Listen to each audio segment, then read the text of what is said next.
Recently, I placed an order for 3 different items online. I bought a new jacket and an inflatable seat from Temu, as well as a 52-piece marbling paint kit from Amazon. While the jacket and seat were straightforward purchases, the marbling kit was the real highlight of the haul. So I wanted to share a complete guide on how to use it properly. Water marbling is a super fun and satisfying art form.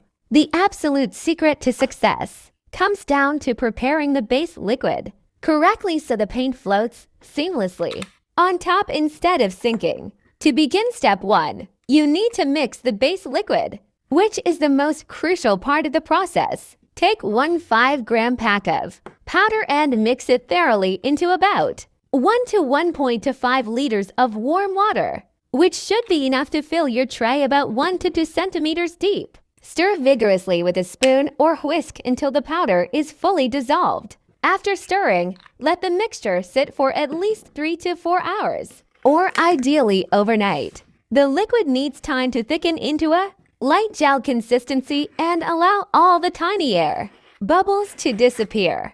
Once it has rested, pour the gel mixture into your tray.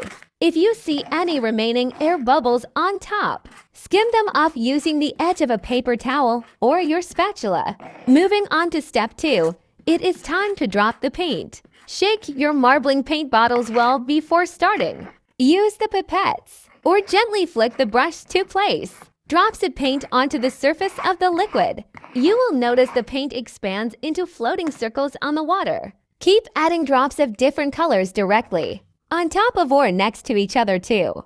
Build up your colors. Step 3 is where you get to create your pattern and unleash your creativity. Use your tools to create unique designs. You can gently drag the tip of a marbling stick through the floating paint circles to draw swirls, swirls within swirls, or hearts. Alternatively, drag the art comb across the tray in straight or wavy lines to create classic peacock, feather, or wave patterns. Remember to work gently on the top surface of the liquid and avoid scraping the bottom of the tray. Step 4 is printing your design onto paper. Hold a sheet of the included A4 art paper by 2 opposite corners, curving it slightly into a U shape. Lower the middle of the paper onto the liquid first, then drop the sides flat.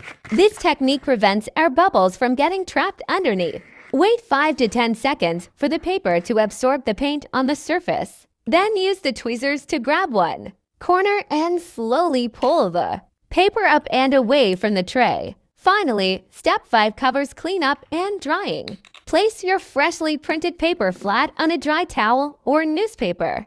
Gently use the spatula to scrape off any excess liquid gel clinging to the paper. Then leave your print flat to dry completely. The great thing about this process is that you can reuse the liquid bath for multiple prints.